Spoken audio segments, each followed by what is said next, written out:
આપણા સુખ માટે પોતાના બધા સુખોને છોડીને દુઃખને વેઠાને એ મા બાપને આપણે છોડી દઈએ છીએ, એને આપણે તરફ છોડી દઈએ છીએ. મારા યુવાન ભાઈ બહેનોને મારી પ્રાર્થના છે, જીવનમાં સુખી થવું હોય ને તો કદાચ તમે કોઈ મંદિરમાં નહીં જાઓ ને તો એકવાર ચાલશે, પણ જીવનમાં સુખી થવું હોય તો તમારા જીવતા ભગવાન મા બાપને કોઈ દુઃખી ન કરતા, તમને જીવનમાં કોઈ દુઃખી નહીં કરી શકે.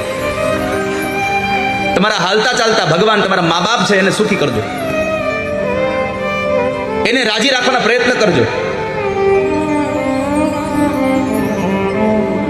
તમને સંસારમાં કોઈ દુઃખી નહીં કરી શકે.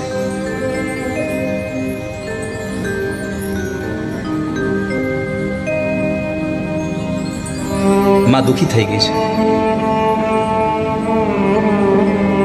જ્યારે મા બાપ જીવતા હોય ને ત્યારે એની સેવા ખૂબ કરી લેજો.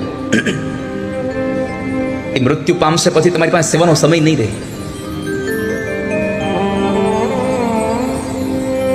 મા બાપ મરી જશે ને, અવસાન થઈ જશે એનું, પછી તમારી પાસે એક જ વસ્તુ વધશે ખાલી.